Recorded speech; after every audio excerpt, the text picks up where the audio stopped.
Red Más Internacional.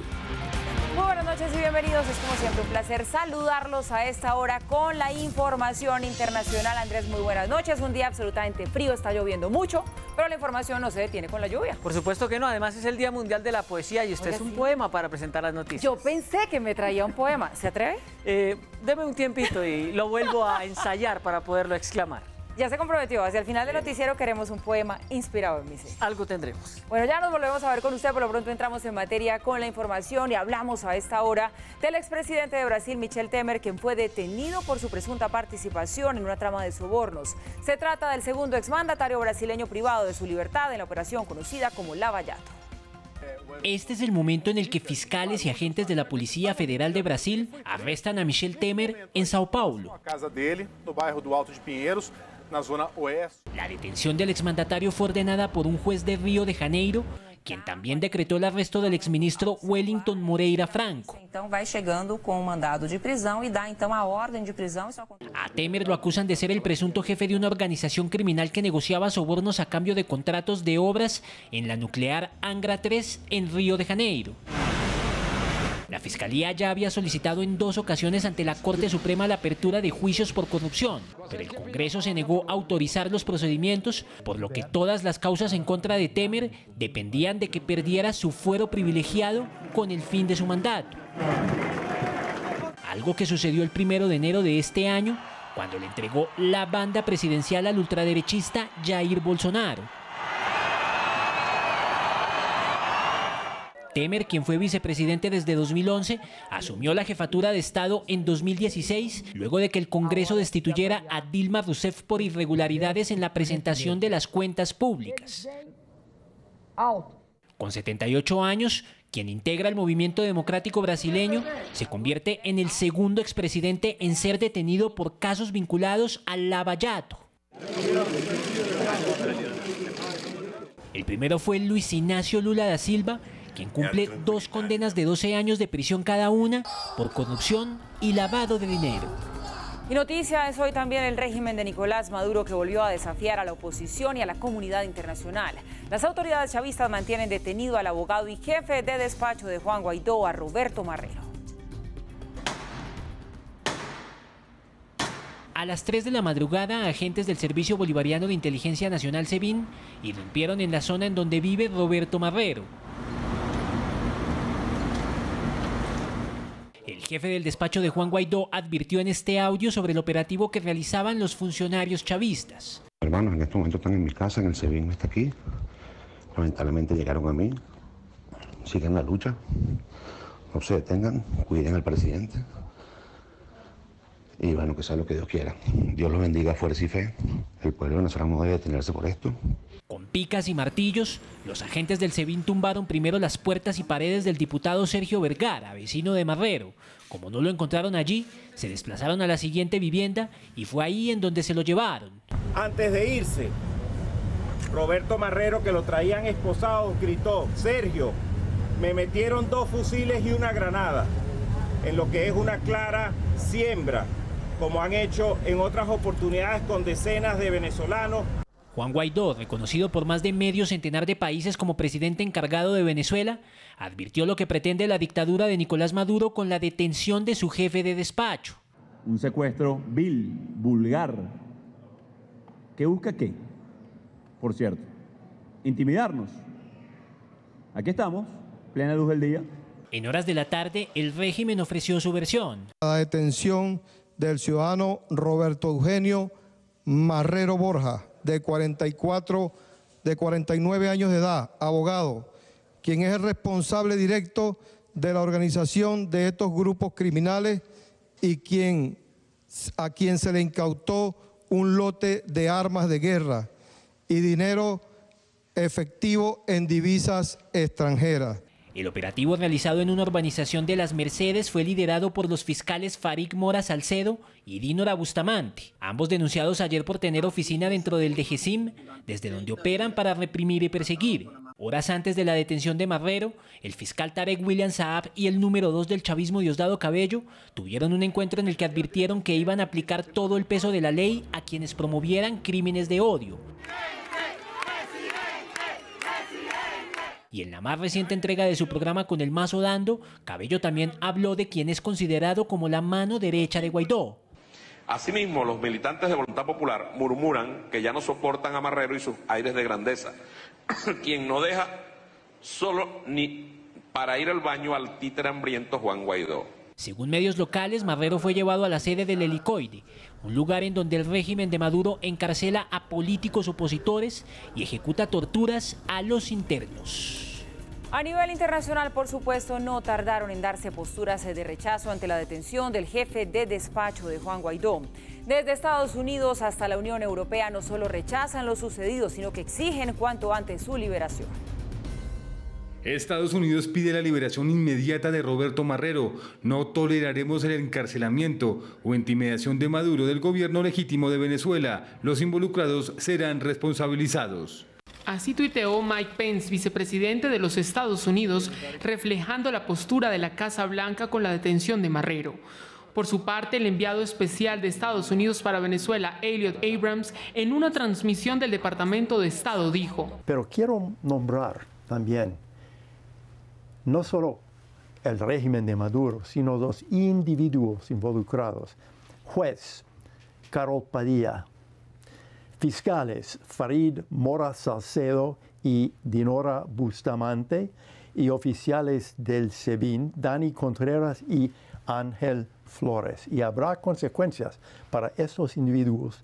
Abrams fue directo ante las consecuencias que vendrán para el régimen de Maduro y los involucrados.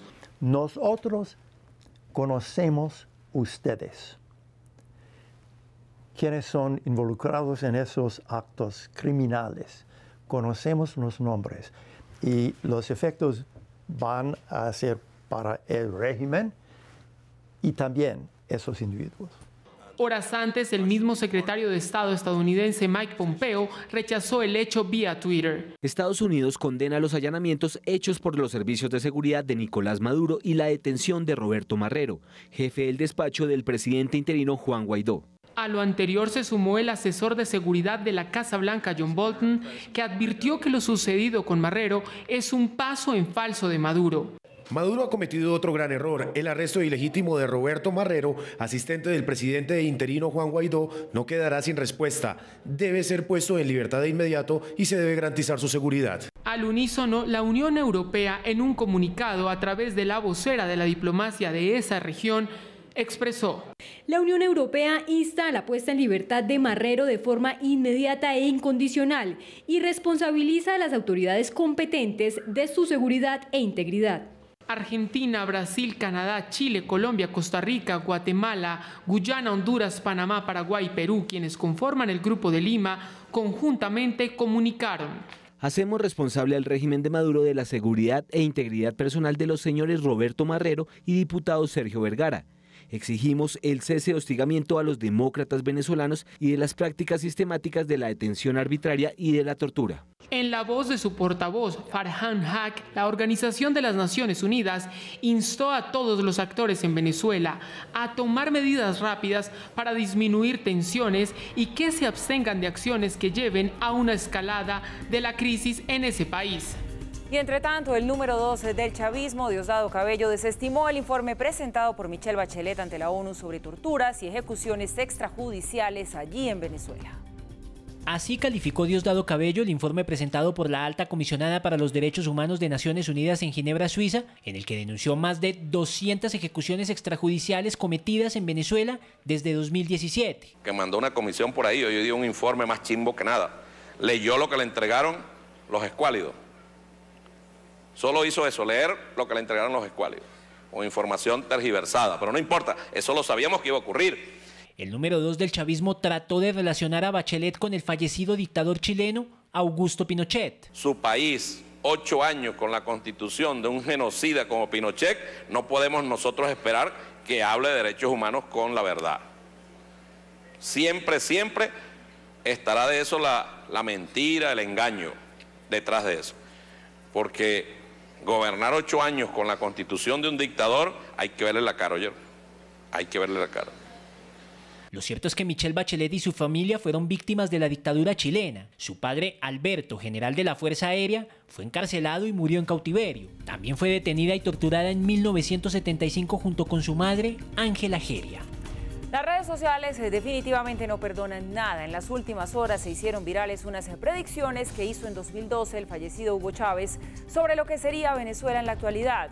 Estas premoniciones, por supuesto, no se cumplieron. Miren ustedes por qué.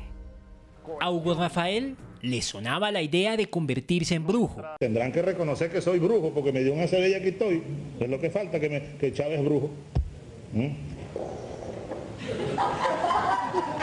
El comandante también jugó a adivinar el futuro en esta entrevista que otorgó en 2012, en plena campaña en la que disputaba su reelección frente a Enrique Capriles. Imagínate en el 2019, Diosito lindo, cuando nosotros estemos en el 2014 primero, produciendo 4 millones de barriles de petróleo, cuando en el 2019 estemos en 6 millones de barriles de petróleo, cuando en el 2016 seamos la primera potencia petroquímica de este continente y cuando en el 2019 tengamos seguridad, soberanía alimentaria, ya estamos en 80%. Si nosotros, hay gente que de manera irresponsable lanza cualquier cantidad de cifras. Pero más allá del optimismo que expresaba quien falleció el 5 de marzo de 2013. Entonces yo me emociono cuando veo esos próximos 6 años. Ahora, todo eso nosotros lo podremos hacer en socialismo, democracia. Y esos sectores de la vida nacional que tienen dudas, algunos con razones, vengan a conversar y a trabajar. Sus predicciones poco y nada se cumplieron, ya que en la actualidad Venezuela a duras penas exporta 1 millón de barriles de crudo. Las pésimas políticas de quienes heredaron el poder tiene al país sumido en una crisis humanitaria por cuenta de la falta de alimentos y medicinas, además de una hiperinflación que podría llegar a 10 millones% al finalizar este año. Y en materia de política, el sucesor de Chávez está en la mira de la comunidad internacional y hasta compite con otro presidente. Por supuesto, hablamos también a esta hora de ese primer día de la agenda oficial del presidente Duque en Chile. Venezuela fue parte de 2 puntos abordados por el mandatario. Vamos con este informe de nuestra enviada especial, Paula Ardila. Con honores militares fue recibido el presidente Duque en el Palacio de la Moneda, en donde sostuvo un encuentro bilateral con su homólogo chileno Sebastián Piñera. Acompañado de buena parte de sus ministros, el mandatario colombiano abordó la preocupación regional por Venezuela. Una grave crisis humanitaria y migratoria detonada por la dictadura en Venezuela y por el deterioro de las condiciones de vida. Quiero destacar eso que usted nos ha manifestado hoy de contribuir a recibir migrantes que vienen de las fuerzas militares que han cedido ya cualquier lealtad a la dictadura. En este aspecto coincidió con Piñera, anfitrión de la cumbre de Prosur que se reunirá este viernes y convocará a presidentes de países de la región como Ecuador, Perú, Brasil, Argentina, Colombia y Paraguay. Se acabó el tiempo de las posiciones ambiguas o las posiciones débiles y llegó el tiempo de hablar fuerte y claro de que Venezuela necesita, tanto como el aire que respiramos, recuperar su libertad, su independencia y también el respeto a los derechos humanos. Chile defendió el diálogo regional contra la violación de los derechos humanos. Lo que estamos convocando es un foro de todos los países de América del Sur, sin ideologías, porque cada país tiene derecho a escoger sus propios gobiernos, y sin burocracia, porque eso es lo que ha matado muchas de las iniciativas. El presidente Duque pidió a la comunidad internacional reaccionar contra las detenciones arbitrarias que, por ejemplo, hoy sufrió el jefe de gabinete de Juan Guaidó. Lo cierto es que lo que se ha presentado es una agresión vil, una persecución criminal por parte de la dictadura y obviamente la comunidad internacional toda tiene que censurar ese tipo de actos. El canciller colombiano advirtió también que estas represalias podrían dirigirse directamente contra Juan Guaidó. Claro que es una amenaza para Guaidó, lo venimos denunciando desde hace mucho tiempo. Lo señalamos a raíz de la última reunión del Grupo de Lima en Bogotá. El llamado este viernes será para concretar Prosur y cerrar aún más el cerco diplomático a Maduro, a quien cada vez más instancias internacionales señalan de violar los derechos humanos. Seguimos en Red Más Internacional. La primera ministra británica Theresa May viajó a Bruselas para pedir en persona la prórroga de la fecha de salida del Reino Unido de la Unión Europea, que está estipulada, recordemos, para el viernes 29 de marzo. El Parlamento Europeo concedió a May esta extensión, pero eso sí, con condiciones. Uno a uno fueron llegando los 28 miembros de la Unión Europea al Parlamento con sede en Bruselas. Pero toda la atención estaba concentrada en la primer ministra británica Theresa May, quien viajó con el fin de solicitar al Parlamento Europeo que prorrogue la fecha de salida del Reino Unido de la Unión Europea, fijada para este 29 de marzo. Estoy acá para discutir con los otros líderes nuestro pedido de una corta extensión al artículo 50 para finales de junio. Como dije ayer, este retraso es un asunto lamentable para mí, pero una corta extensión le dará al Parlamento el tiempo para tomar la decisión final que entregue los resultados del referéndum. Theresa May pidió que extendieran la fecha hasta el 30 de junio. Una breve extensión de la fecha de salida del Reino Unido, elegida por el Reino Unido, debe ser condicionada a un voto positivo la próxima semana en la Cámara de los Comunes. Hemos hecho nuestro mejor esfuerzo. Ahora, la solución está en Londres. Tras una reunión a puerta cerrada a la cual la premier británica no fue invitada, el Parlamento Europeo aceptó darle la prórroga, pero esta será por menos de 2 meses. El 22 de mayo, con o sin acuerdo, el Reino Unido se habrá marchado de la Unión Europea. Y es que a finales de mayo hay elecciones parlamentarias europeas y los miembros no quieren que el Reino Unido ejerza su derecho al voto. En primer lugar, debe reconocerse que es sensato y correcto retrasar el Brexit para evitar un Brexit duro. También debe quedar claro que el Reino Unido no participará en las elecciones al Parlamento Europeo. Sería absurdo que un país asuma simultáneamente participar en las elecciones y quiera salir de la Unión Europea. La suerte está echada y, como lo dijo el jefe negociador del Brexit de la Unión Europea, está en manos del Parlamento británico decidir qué tipo de Brexit quieren tener, porque si hay una cosa cierta es que Theresa May, con o sin acuerdo, cumplirá con la voluntad del pueblo que en 2016 decidió dejar de ser parte de la Unión Europea. Sigue llegando por fortuna la ayuda internacional a las zonas afectadas por el ciclón Idai, que devastó parte de Mozambique, de Zimbabue y de Malawi, esto al sureste de África. Según el programa de alimentación de Naciones Unidas, cerca de 200.000 personas afectadas están necesitando comida.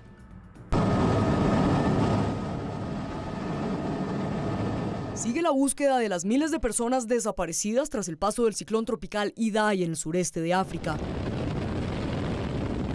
Mozambique, en donde se calcula murieron más de 200 personas, el gobierno decretó el estado de emergencia. El país africano quedó devastado. Casi el 90%, y esto es nuevo, casi el 90% del distrito Chimanimani ha sido seriamente destruido. La evaluación indica que aproximadamente 200.000 personas necesitarán comida por los próximos 3 meses. En Zimbabue, la Cruz Roja, con la ayuda de otros organismos de socorro y rescate nacionales e internacionales que han llegado al lugar de la tragedia, siguen trabajando contrarreloj para lograr encontrar con vida a las más de 200 personas que están desaparecidas. El gobierno dio la cifra de 107 víctimas mortales. En Zimbabue recibimos algunas noticias alarmantes durante la noche. El clima continúa causando destrucción por los fuertes aguaceros reportados en las provincias de Manicaland y Masvingo. Esto hace que los niveles de los ríos suban, arriesgando la población. Naciones Unidas prevé que hay cerca de 2.8 millones de afectados, de los cuales 100.000 están esperando ser rescatados y corren riesgo de perder la vida. El ciclón Idai dejó a su paso muertes, heridos, desaparecidos y destrozos. Pero aunque ya el sureste africano no corre peligro de un nuevo desastre natural, las posibles enfermedades que las inundaciones puedan causar en un futuro cercano son el mayor temor de la población. Y al menos 4 muertos y multimillonarias pérdidas es el saldo parcial de las cada vez más abundantes inundaciones que se presentan en la región central y sur de los Estados Unidos. Las autoridades anticipan desde ya que las consecuencias podrían ser mayores. Oficiales de emergencia de los estados sureños de Estados Unidos se mantienen en alerta después del desbordamiento de los caudales de los ríos Mississippi y Missouri.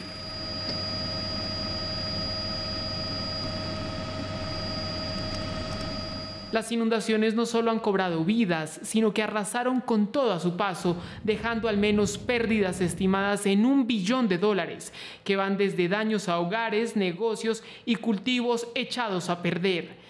Perdimos al menos 700 cerdos, entonces ha sido devastador, pero lo peor está por venir, debemos limpiar todo. Sin precedentes, el nivel desbordado de agua impactó el que es conocido como cinturón agropecuario desde Iowa, Nebraska, Dakota del Sur y estados aledaños. En solo 30 minutos se inundó al menos hasta los 61 centímetros en la parte frontal del granero y justo cuando cobró más fuerza, apenas nos percatamos, tuvimos que salir. Las inundaciones son producto del deshielo de la nieve que dejó la más reciente tormenta invernal tardía en territorio estadounidense. Rusia asumió como un gesto no tan amistoso el sobrevuelo que realizaron 6 bombarderos B-52 de la Fuerza Aérea de los Estados Unidos sobre el mar Báltico y lo consideran un aumento en la tensión para sus relaciones bilaterales que, recordemos, no pasan por su mejor momento. Este ejercicio realizado por los bombarderos estadounidenses B-52 con capacidad nuclear sobre las aguas del mar Báltico consideradas neutrales, de inmediato despertaron una respuesta de Rusia. En general me limitaría a decir que estas acciones de los Estados Unidos no conducen al fortalecimiento de una atmósfera de seguridad y estabilidad en la región que directamente colinda las fronteras de Rusia, al contrario, crean tensión adicional. A lo anterior, el ministro de Defensa ruso aseguró que jets de combate estaban listos para interceptar los bombarderos cuando sobrevolaron el enclave de Kaliningrado. El sobrevuelo de los B-52 Stafford 3, de acuerdo con Estados Unidos, corresponde a ejercicios de integración y de medición de capacidades con aliados de la OTAN. Salieron desde Barksdale, Luisiana, y se alojaron desde inicios de la semana en Fairport, base de la Fuerza Aérea Británica. Desde entonces acometieron maniobras sobre el mar de Noruega, el Báltico y el Mediterráneo. Estas aeronaves, icónicas durante la Guerra Fría, hoy día están dotadas de sensores de tecnología de punta y misiles de alta precisión guiada. El secretario de Estado de Estados Unidos, Mike Pompeo, llegó a Israel desde Kuwait como parte de una gira que también contempla la visita del Líbano. Pompeo fue recibido por el primer ministro israelí, Benjamín Netanyahu, quien lo acompañó al Muro de los Lamentos.